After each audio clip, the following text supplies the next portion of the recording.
I'm Dan Masterson, host of Strategy Talk, where we take a unique view of world events. We report news as history.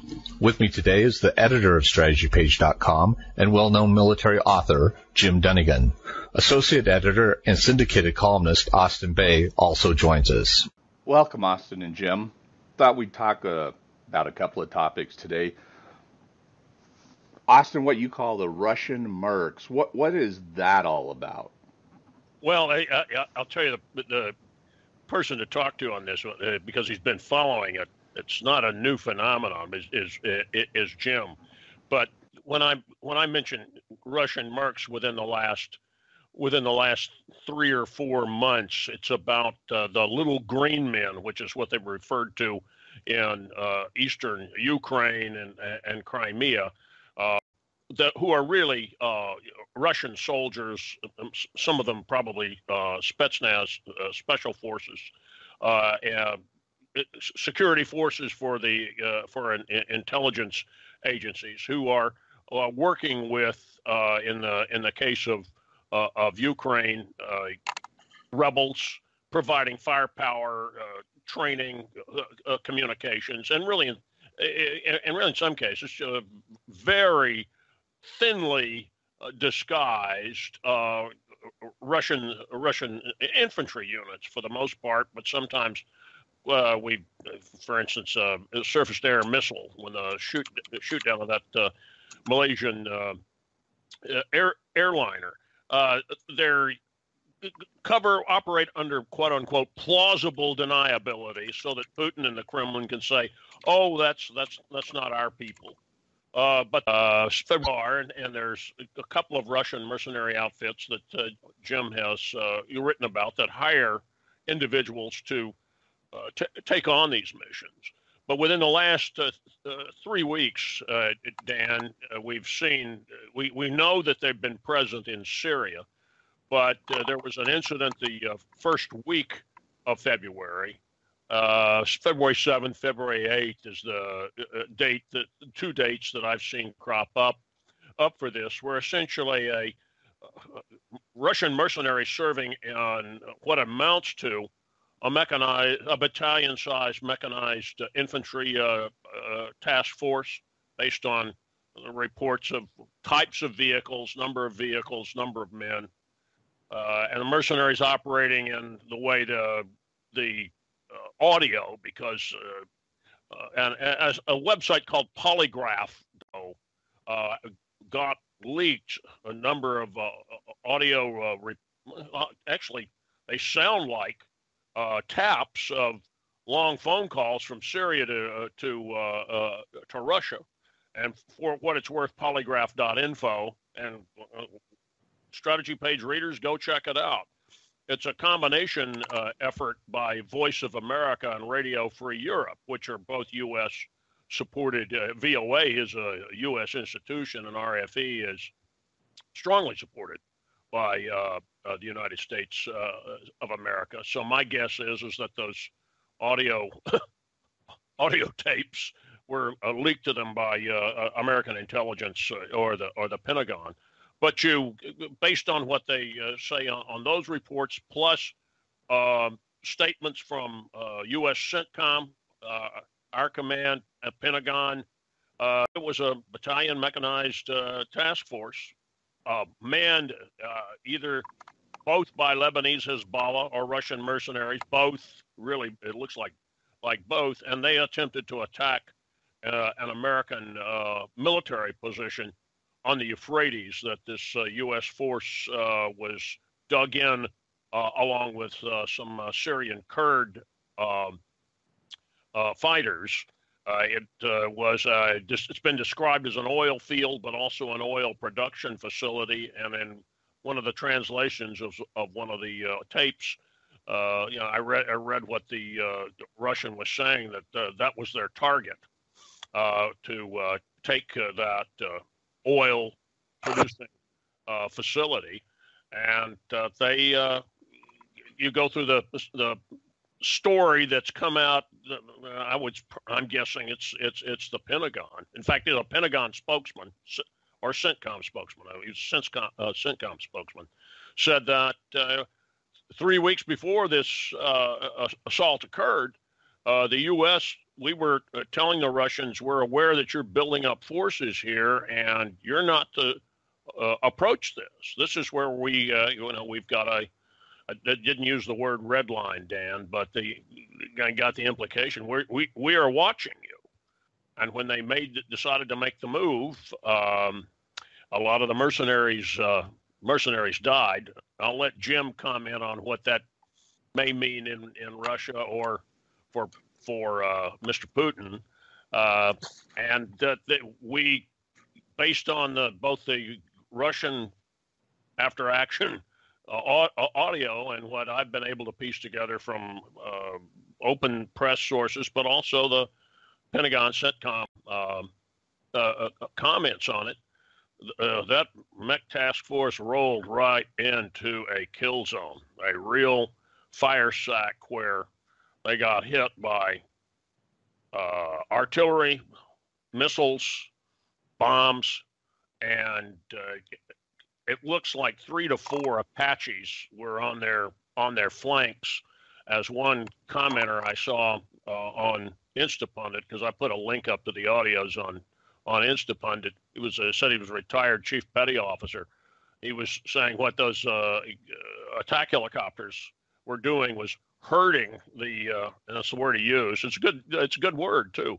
Herding the Russian armored vehicles, and in other words, keeping them pinned down on the flanks so that the bombs and missiles and artillery could do their work inside the kill zone. And based on what I've been able to piece together, there were no American or Kurd casualties. So Russian Mercs, why would they launch an attack?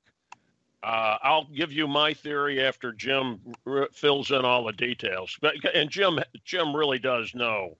Well, I shouldn't say that. Jim is well informed about the Russian use of plausibly deniable operatives in their operations in Eastern Europe, Middle East. So I'll leave it at that.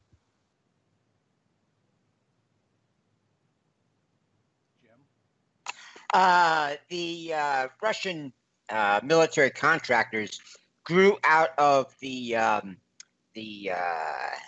use of former KGB and Russian military personnel as contractors individually and in small groups after the Cold War ended. When the Soviet Union collapsed, the Soviet armed forces, which included the KGB, they had their own army in effect to watch the regular army. It collapsed. Putin and his key advisors, as it were all former KGB officers. And one of the other casualties of the meltdown, which basically eliminated 80% of the personnel in the Cold War era, Soviet military. It even cut back on a lot of elite units, which were, by our standards, pretty good. They'd shown themselves to be very effective in Afghanistan. And this included a lot of airborne, a lot of pilots. The Air Force could no longer fly, and suddenly a lot of pilots, especially transport pilots, helicopter pilots, and these began popping up all over the world. If a drug dealer or an oil company or anybody, in an out-of-the-way place, needed helicopters with pilots and maintenance crews in a hurry, you call the Russian company. There were several legitimate ones, a couple illegitimate ones. They were basically running guns to anybody you could pay to anywhere in the world using old, Russian transports. Africa was a popular area, but also in the Middle East, wherever they could get away with it. And they actually did humanitarian work at times. They also worked for peacekeeping and disaster relief. Again, if you needed air transport in a hurry, no red tape, you call these guys up, you wire them the money, bingo, they got the people on the ground to do whatever you need done. And that was the problem. They'll do whatever you need done. They had no code of conduct, as it were, except insofar as you tell us what you want, we'll tell you how much, you pay us, we do it. Simple as that. The what they call the Wagner Group was founded by a guy who's not named Wagner. That was simply his code name, in the military communications. He had retired from the Spetsnaz in, I think, 2013. A guy named Ushkin. And he worked for another contracting group, which was old school. In other words, they basically would provide security, like a lot of American and British firms would, for oil fields, for foreign aid groups in areas that were dangerous and they couldn't get their convoys through unless they had some guys with guns. Off the coast of Somalia, eventually you had these mostly Western security group contractors who would provide experienced armed men to get on your ships as they pass through Somalian borders and basically make sure the ship was not taken. And none of the ships were ever lost. Hundreds or thousands of ships took advantage of those resources. So these guys delivered. The American contracting groups, Blackwater is, I think, was famous or infamous. They had long provided, again, mainly security services. But the Russians took it one step further with the Wagner Group when they wanted to invade Ukraine and take Crimea.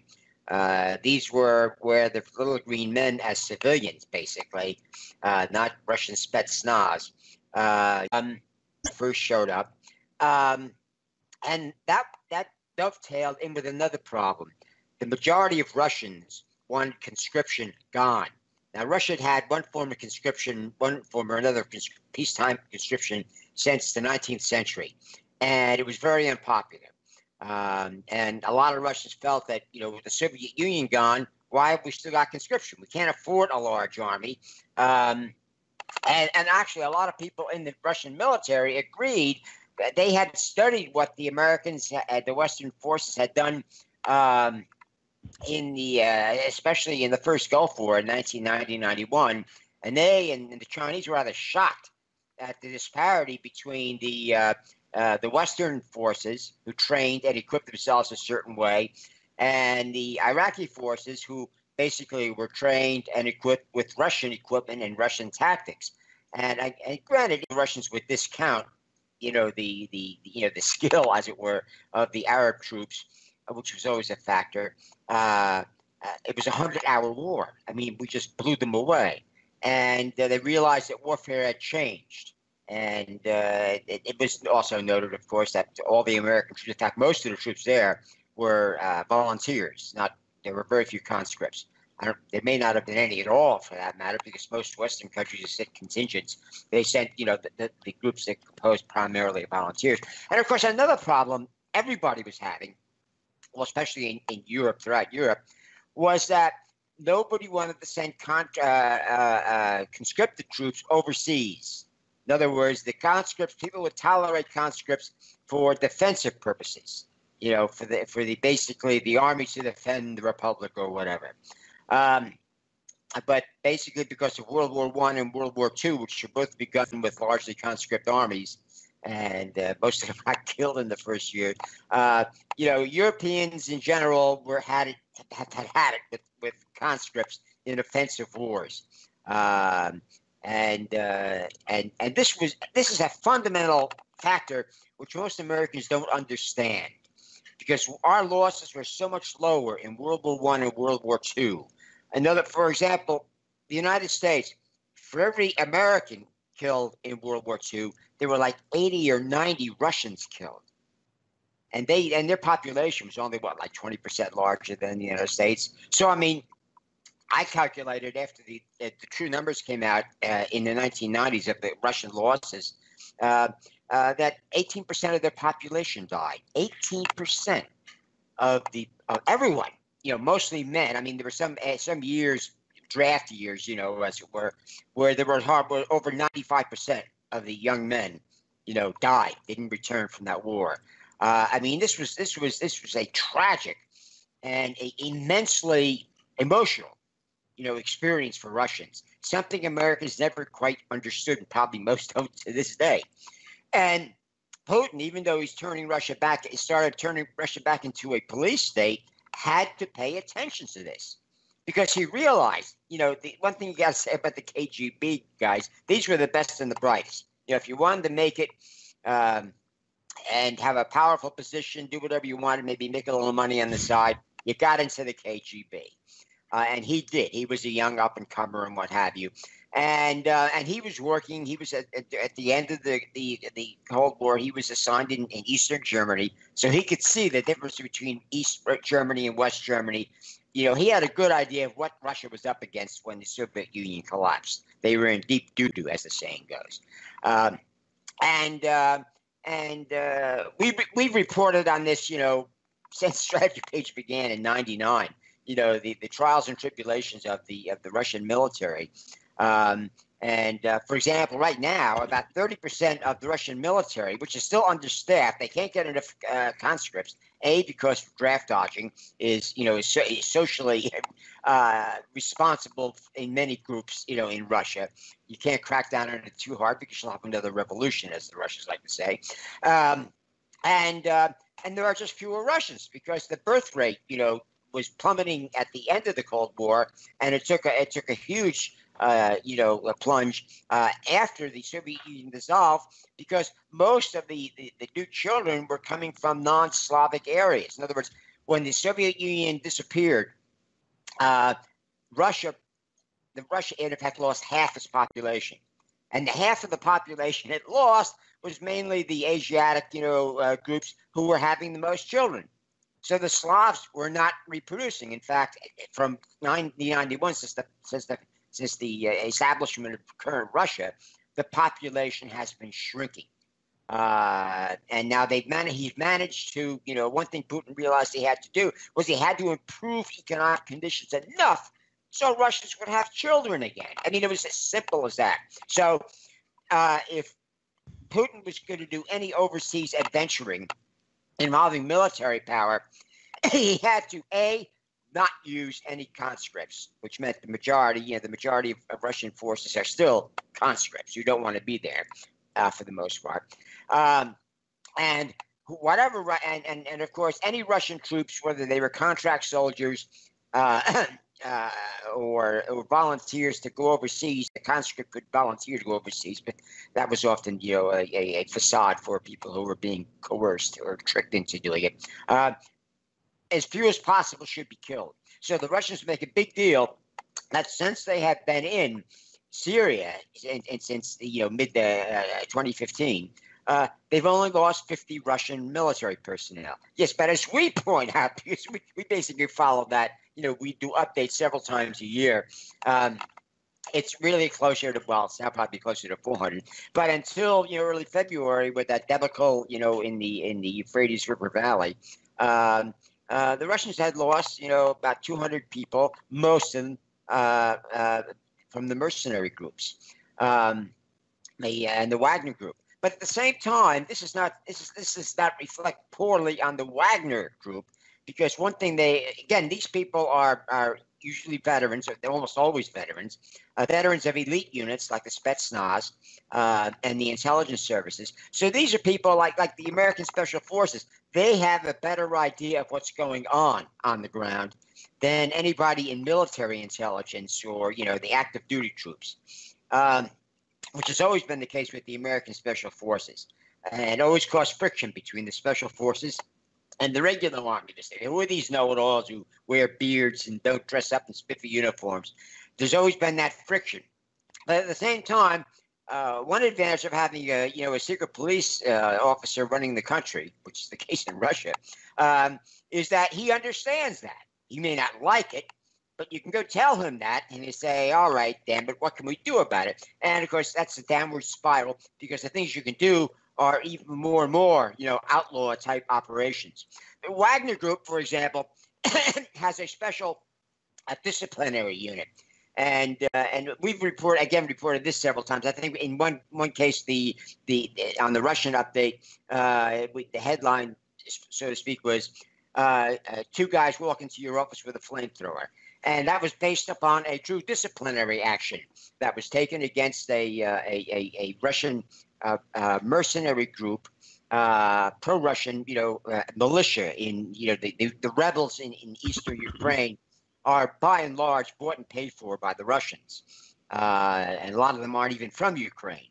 Because most people in what they call the Donbass, that portion of eastern Russia, even if they are ethnic Russians, if they're Ukrainian citizens, they'd rather stay Ukrainian citizens. They've seen what life is like in Russia, and as bad as Ukraine is, it's better than what's going on in Russia.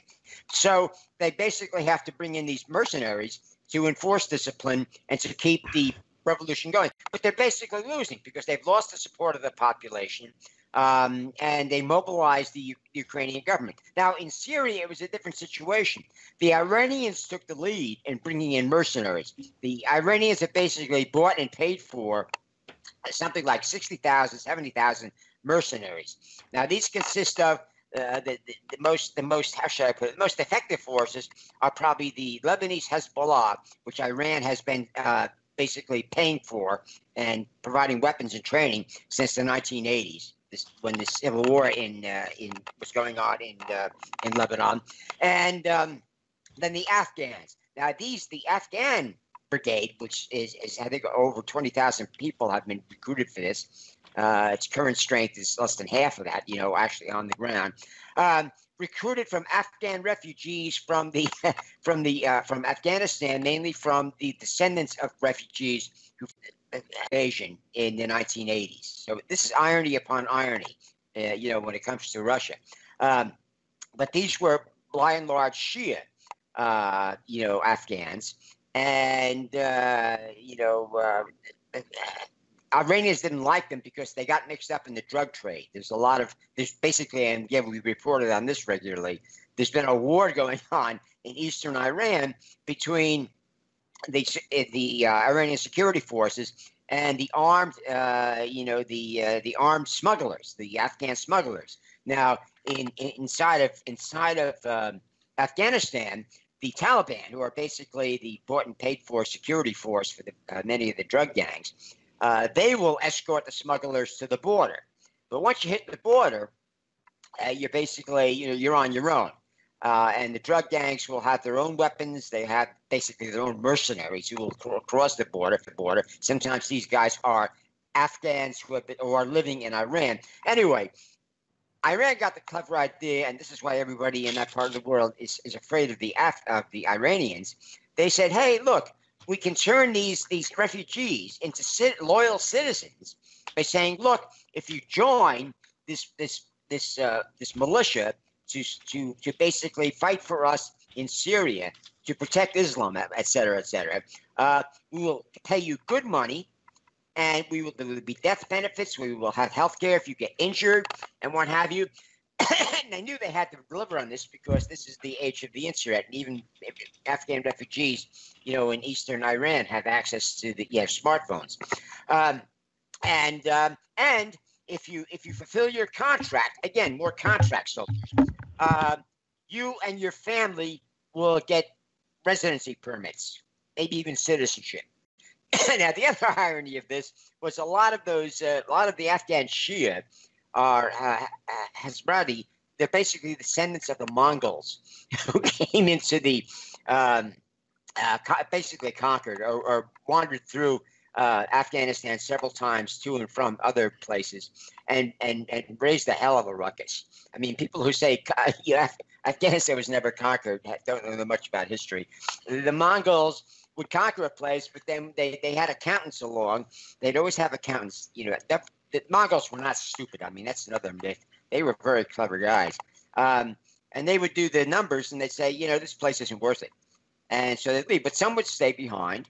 They basically became, feudal lords, as it were, mostly in central Afghanistan. But during the 1980s, when they were fighting the Russians, a lot of these guys, just got out of town because the Taliban were a Sunni operation who thought Shia were heretics and they'd attack them. So the Iranians took advantage of this, and they said, look, Iran is, 90-some% Shia. And you can be legal here. You can be legal, law-abiding. We'd like that, citizens. But you have to basically serve. Now, this isn't all, routine. We do it with naturalized citizens, foreigners in the United States. If they're here legitimately, they can join the military. And after 3 or 4, whatever years of service, they can accelerate their process of becoming naturalized citizens. And so the Iranians basically put together by basically paying pro Assad, pro government, non-Sunni militias in Iran. They're mercenaries from the Hezbollah, and they're Afghans. And that's actually they had smaller contingents from of Shia from Iraq and Pakistan and a few other countries. They basically put together a force of close to 80,000 troops who were better disciplined than just about anybody except a few thousand military contractors that the Russians had there. So that was the decisive manpower force. But what the Russians brought was air power, something the Iranians didn't have, and technical and logistics. They could bring supplies into the ports on the Syrian coast, and they have set up 2 bases. The Iranians have set up several bases. Most of them are very small, and these are more frequently getting bombed by the Israelis because the Iranians make no secret of the fact that they are there primarily to destroy Israel. Now, when somebody says that, and they've been financing, terrorist attacks against you, for decades, you got to take it seriously. So the Russians are basically trying to use minimal forces, and the armed guys are basically these the Wagner Group, Mercs, military contractors, and of course that the incident on the Euphrates River, that attack. That was basically, as I believe you listen to those recordings of the contractors talking about their experience, the survivors. You realize that they say that basically our bosses, meaning Putin, they wanted us to go and give Trump a bloody nose. In other words, grab that. Chase the Americans out with minimal casualties if possible, and basically seize the oil fields, which ISIL had been using as a cash cow, since, I guess around 2014, 2015, smuggling it out through Turkey. Syria doesn't have much in the way of oil, but what they have is valuable. It's the only resource, really valuable resource in the country.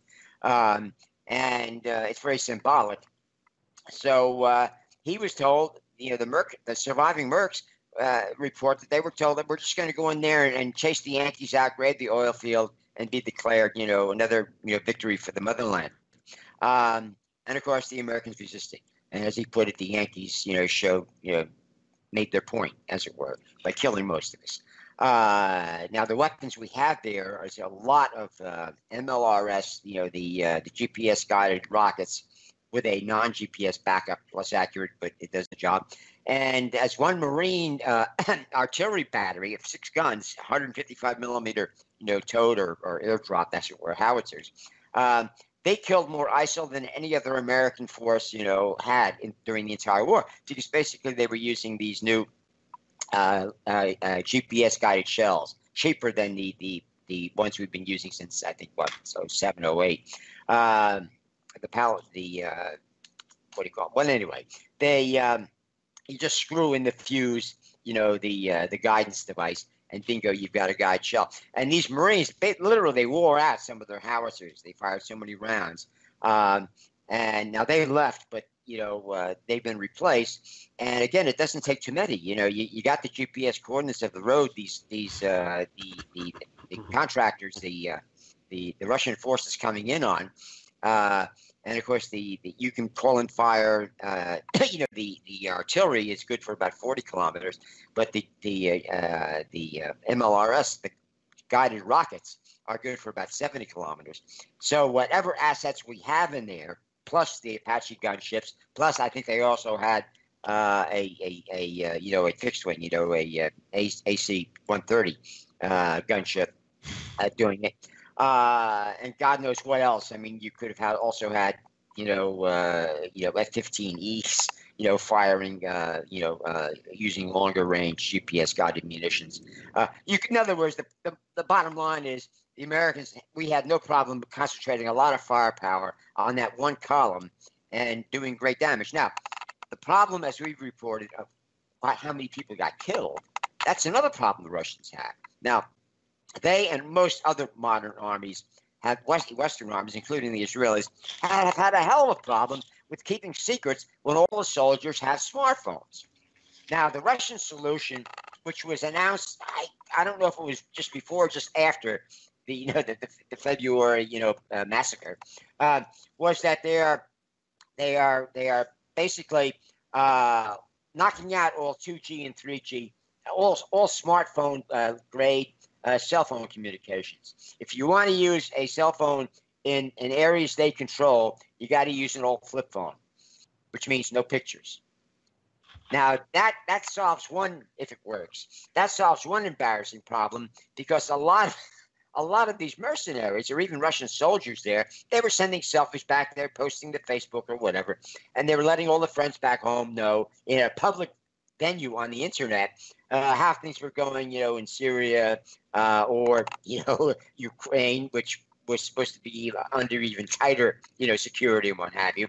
And there were groups in Russia and outside of Russia who simply, collected all that information and were able to get a good idea of how many people were there, how many were getting hurt. Because to attract people to this mercenary service, these military contractors, you had to guarantee or convince the families or the individuals that you would be paid, there would be death benefits, medical benefits, and if you were killed, your body would be returned for burial. This is a big deal. And even Putin understood, you got to do this. Now, you can crack down on the internet. He passed laws. They can get, a crime against the state, treason to report on any military activities. But, the internet, outlaw, central. People do what the hell they want to do. God bless freedom. And one thing the Russians and throughout the Middle East, people, even the Islamic terrorists adopt is communicating. They got to basically, get online and post, what they're doing. And this has been a bonanza for the intelligence services. Even China has a problem with it. Cell phone photos are the best source of intel to come around for God knows when. So, the Russians made a valiant effort to say, it was only no Russian soldiers were killed, basically trying to say, hey, they were mercenaries, they were contractors. But, eventually they'll come out, even though, as one mercenary put it, the government is doing the unprecedented thing of not sending some of the bodies back and saying they were lost. Now, some of them may indeed have been lost, blown to pieces, burned up, and what have you. But that's going to cause another scandal, which Strategy Page will report on. We take the long view. And eventually it'll come out the scope of the disaster. What are the Russians going to do? There's not much they can do, because the problem is, and always has been, they have not got the support of the Russian population to send a lot of military force overseas. Just as Iran found out at the end of 2017, when they had the large scale protests against overseas adventures, as it were. People understand that that's costly, and for the Iranian operation, granted they were paying on average maybe $700-800 a month for the various mercenaries and half. But you got 80,000, you got medical care, you got death benefits. It adds up. It's billions of dollars. And Iran, the economy never made this big bounce back the government had been promising after the 2015 treaty that eliminated most of the economic sanctions, and people are angry. They're angry in Russia for the same reason. The price of oil plunged. They can understand that. But then with all these overseas adventures, well, mainly the Ukraine, then Syria, Russia's got a whole bunch of sanctions on it, and the ruble suddenly has plunged more than 50% in value. So Russians are actually getting a lot poorer, and they don't like this. And so democracy in action, so to speak, even though it isn't a true democracy, you can't vote the SOBs out, but you can protest in other ways. And we report this, and that's what's happening. So the loss in that battle was more than just a couple of hundred Russian mercenaries getting killed or wounded. It's going to reverberate throughout Russia. It's a big deal, and it may indeed have a fundamental impact on how the Syrian civil war, which is still unresolved, is going to play out. So that's why a lot of people are making noise about it. Dan, let me make Austin. a Jim's point about what are the Russians going to do. Just today, as we record this, Putin has decided to tout Russian nuclear capabilities and say our missiles can strike any place the U.S. has forces and can strike the U.S. homeland, U.S. mainland, and America can't stop it. Now, is that directly tied to the events the first week of February in Syria? I don't know, but I would tell you now that all this information is coming out, and coming out through Western sources. And the Russians, even though they're two of their senior ministers, one of them I believe was a deputy foreign minister. The other one, I forget which ministry she was in, but they made statements that none of this happened. Too much evidence coming out. And as Jim said, many people in Russia are aware that these mercenary forces are deployed. And enough of them are aware now that something happened, and slowly some of the bodies are coming back. So Putin has to react. That's one way to react, to tell America, hey, we can destroy you. Well, it's a rhetorical way to try to deflect criticism from him that Russian weakness was exposed by this absolutely devastating defeat. A Russian-led, that is to, Russian-led, Russian-commanded, Putin-ordered attack. It was the unit was really a Russian unit attempting to assault a deployed American unit.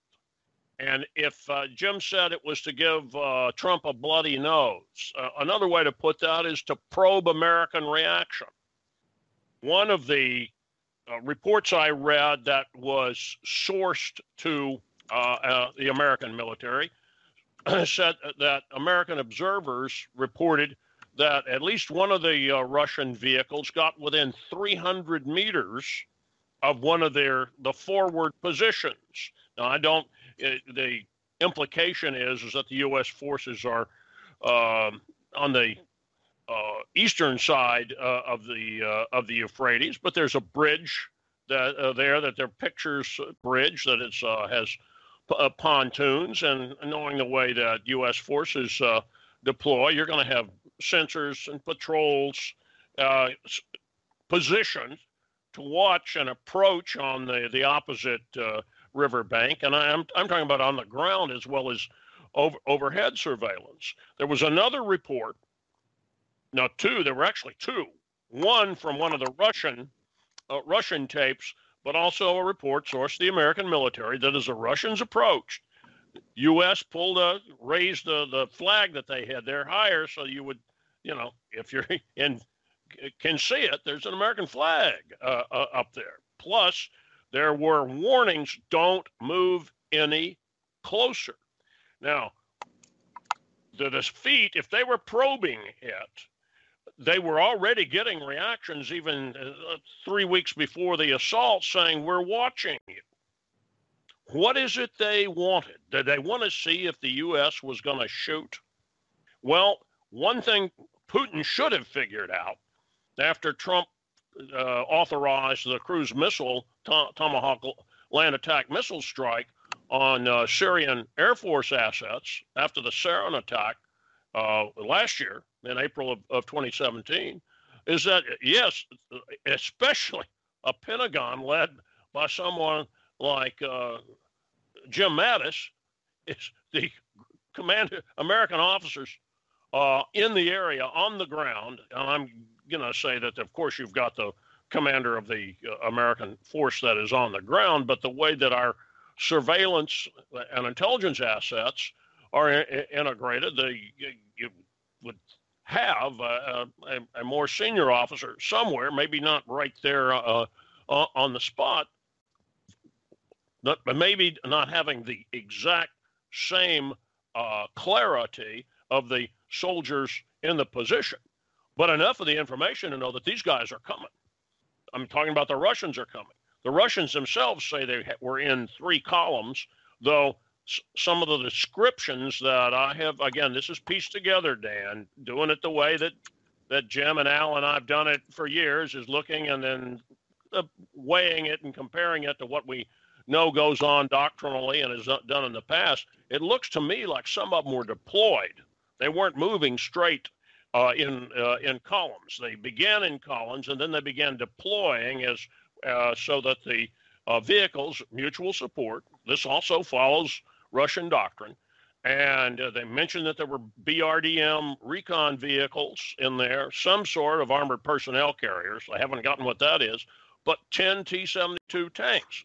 And Jim will tell you right there, 10 T-72 tanks. Well, that's an understrength motorized rifle tank company. The Russians tend to try to have 14 in those, but in a classic Russian World War II tank company would have three tank platoons and then 1 or 2 tanks in the command section. So if they had 10, that's a company supporting this 3 infantry company, 3 mechanized infantry company operation. This is a serious attack. And I'm not making a pun on Syria.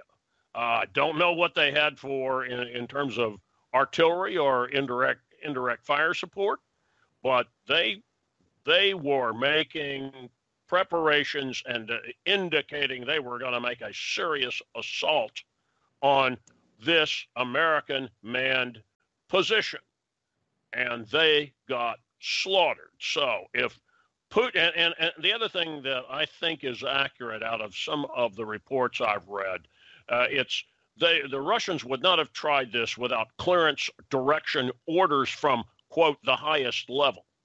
And in a dictatorship, the highest level is the dictator. That would be KGB Colonel retired Vladimir Putin giving the nod and say, go ahead and do it and see what happens. Well, they got slaughtered. We're going with a figure right now that there were 200 Russians killed in it. All right, I can believe that. I've seen some more higher figures. Don't know. We'll just go with 200, 250 right now. But that is without a single American or Syrian Kurd loss. In the world of armed conflict, military confrontation, even in a hybrid war situation, to use that term, which I really don't like it, Dan, and Jim knows this, and so does Al Novi. Jim doesn't like it either. This is just the same stuff using new technology that's gone on forever when someone wants to fight a below the all-out threshold war, and at times escalated. Well, this was an escalation and a simmering war, and deciding we're going to go after our so-called American ally. You know, that was a bunch of baloney that the U.S. and Russia were allies, but that was the way the Obama administration decided to handle cooperating with Russia in Syria. So anyway, the Russians decided to launch an attack.